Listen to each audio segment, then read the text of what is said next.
Dito naman po sa isang Nissan Urban mga ka-GM o Nissan NV350, no. Gusto kong ma-share sa inyo na naman tong ganitong mga video para magkaroon kayo ng idea, dagdag kaalaman na rin.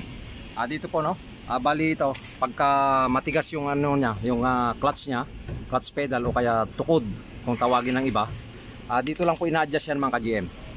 Dito sa clutch pedal. Tapos kung makikita ninyo, ayun yung pinaka ano niya.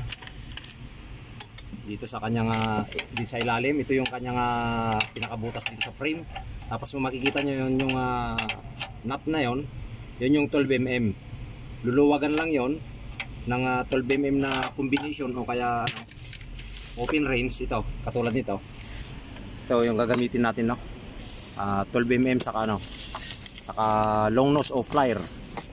Yan, para maluwagan yung kanyang 12mm na nut.